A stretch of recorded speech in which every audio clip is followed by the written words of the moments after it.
Taylor.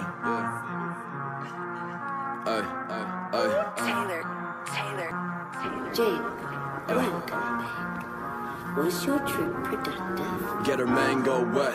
Got the battery pack on the back of me. I'm Jango, Fett. Jet Pack up the patio balcony. Calling the cavalry, then notify the academy. Pick up a couple of casualties. Sick of the fact that she have to be mad at me. Every day I give it to her, then she throw it back at me. Yeah, I'm the best actually, you asking me. This is a catastrophe. Hello Jango Fett fans. Today we have a really special video. Today we have the Star Wars Jango Fett Attakus figure and the Kotobukiya Star Wars artifacts model kit.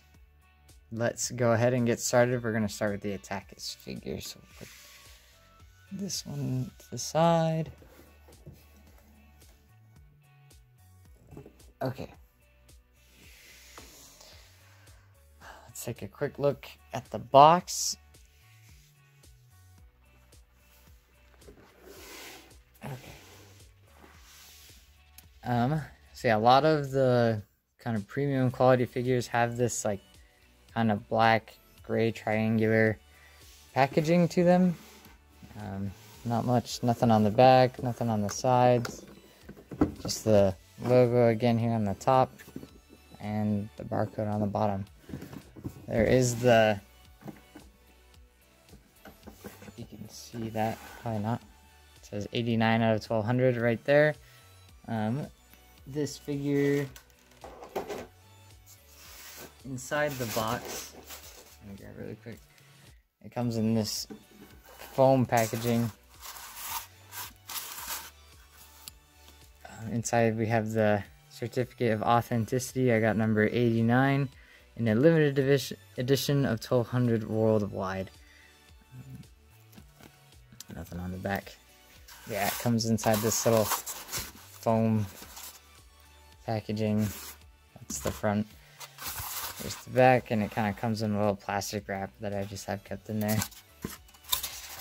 That is it for that. Put that back down. Alright, on to the figure. What we're here for, right? Got some foam everywhere.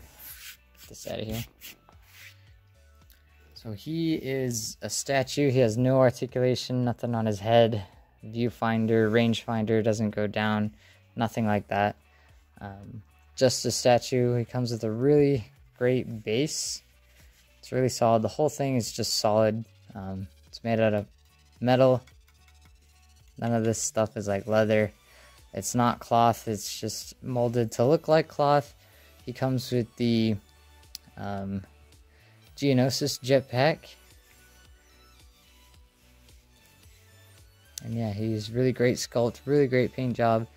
The statistics on this guy, he was first released in 2003. When I was doing research on this guy, there seemed to be two different packages and like boxes, and there was also two different years listed. So this guy was first released in 2003 and then re-released again with the Disney, under Disney. I'll show it to you. Like this box has the Disney logo right here in the corner, and that was released in 2017. That's not like a hard confirm, but there were some differences when, you know, looking at the product, the boxes.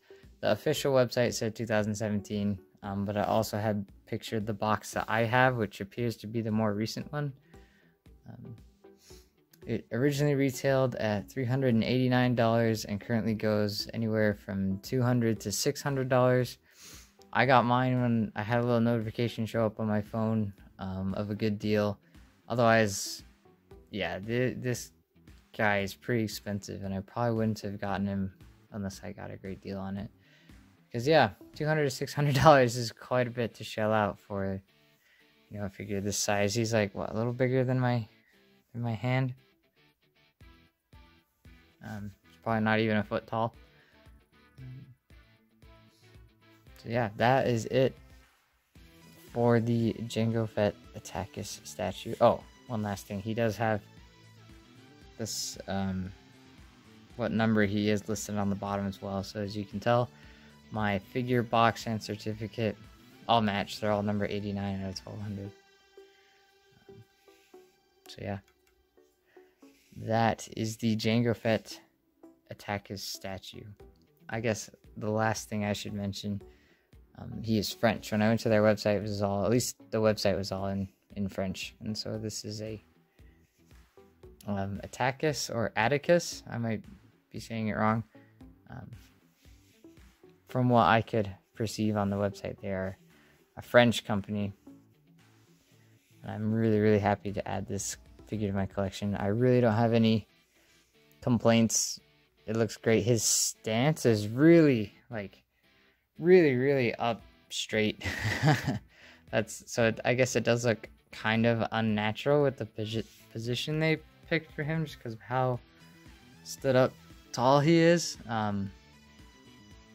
But it really doesn't bother me that much. The figure really does look awesome. So yeah, no further comments there. Let's move on to the Kotobukiya figure. Alright, so this is the kind of standard position for him. He does come with a few other parts. Let's look at those really quick, and we'll look at his box, and then we'll come back to the figure in just a minute, actually. Okay.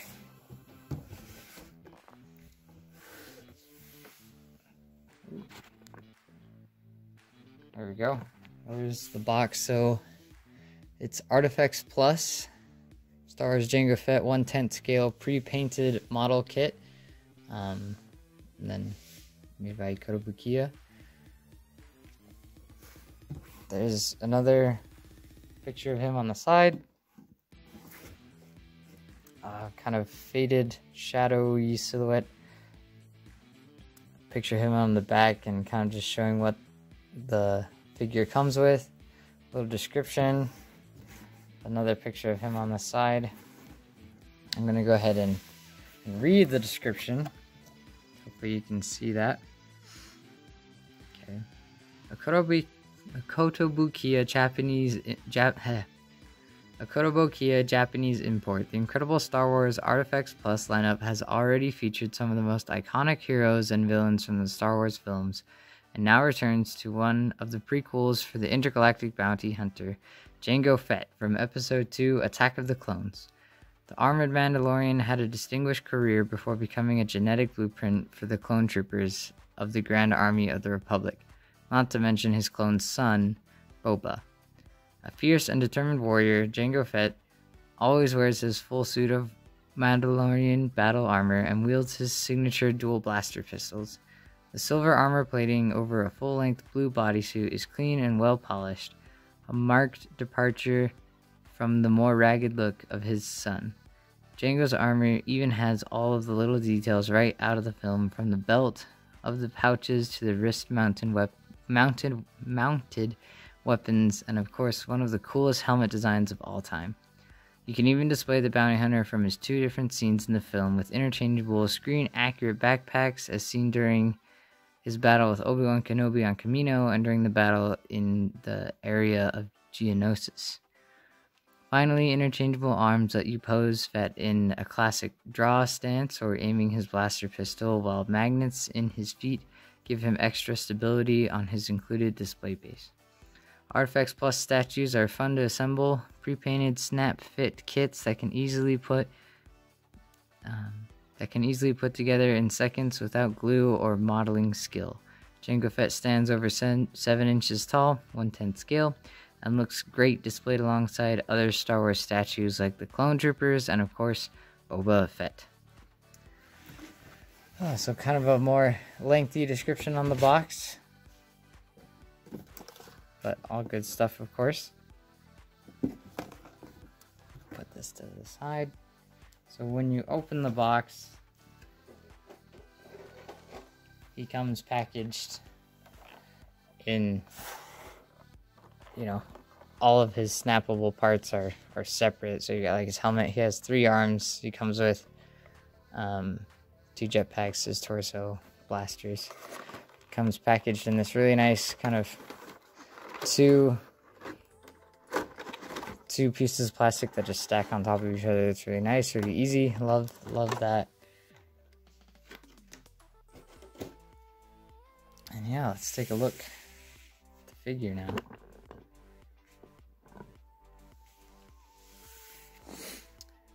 All right. Yeah, here he is kind of in more of his basic stance. Let's go over some of his statistics really quick. So this one was made in 2003. He retailed at $54.99 and has since then shot up to $200 to $500. Let's go over his different parts that he comes with. Oh, I guess I should mention also in the box there are instructions, but it's pretty self-explanatory. You don't really need them. If you know what he looks like, you'll do just fine. So yes, he comes, these 2 blasters pop out. Just gotta be careful. There we go, that one came out much easier. But yeah, as you can tell, it's not the full blaster. It's just this tiny little guy. They just come with these teeny little kind of half blasters. I really like this. It prevents, like, if you had a full-size blaster, putting it in the holster, and when you pulled it back out, like breaking it or maybe rubbing some of the paint off. So this is actually really awesome. Definitely a figure meant for display.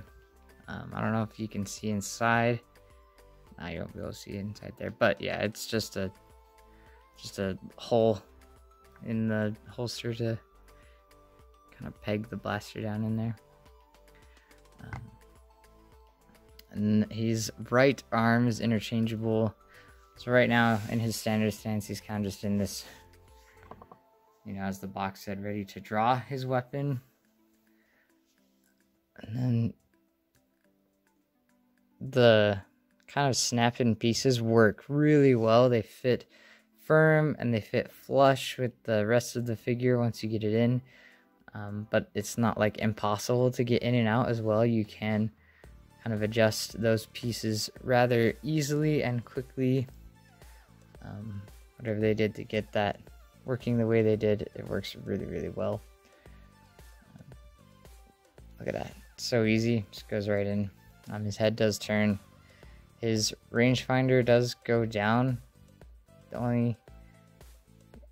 It's not my favorite when it's pushed down. It feels like the socket where they put it in isn't low enough, because when you lower it to about 90 degrees, it doesn't quite seem that the rangefinder covers his visor. You can kind of push it down so it does, but then it's just like really close to his helmet. It's like almost right against his visor, and so I don't think it looks very good down. I think it's just a little short. It looks great while it's up, and so I leave it up almost always. Yeah, the idea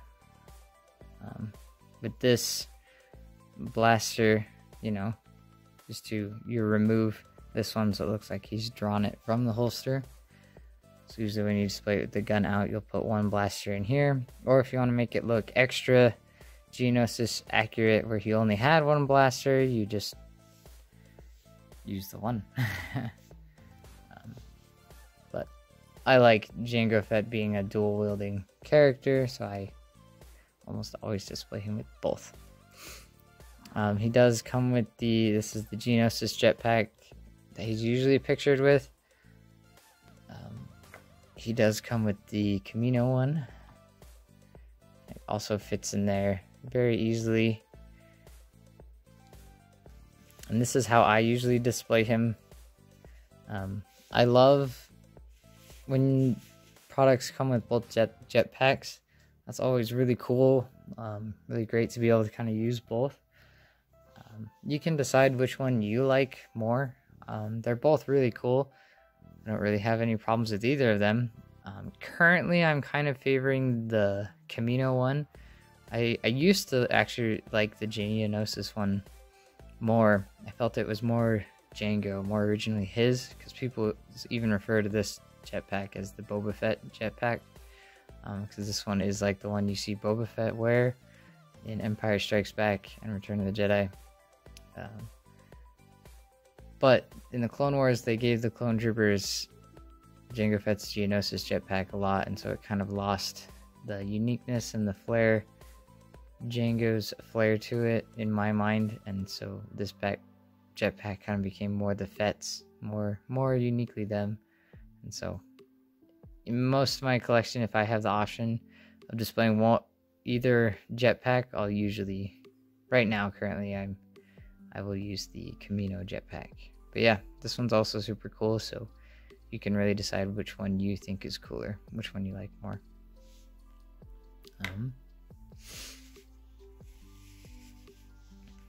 And yeah, that's he is also made from really solid materials, mostly like a hard plastic, it seems. The missile on his jetpack does not remove. His head does have some articulation, so you can kind of turn it, look up and down slightly. Other than that, that is it for articulation. The belt is also just kind of a hard plastic, so it's not leather. And same with the Attakus statue, his pants or suit, nothing. It's not cloth, it's just molded to look like cloth, which I think is awesome. Very easy to work with, and it's not kind of a hassle getting pulled or folded in weird or wonky ways. But yeah, let's put these guys out side by side again. And this is how I usually keep them in my collection, in these poses, right next to each other on my collection. I decided to do both of these guys in one video because I thought they had a lot of similarities. Hopefully, after watching this, you can kind of see what makes them similar. So yeah, that is it. Thank you so much for watching.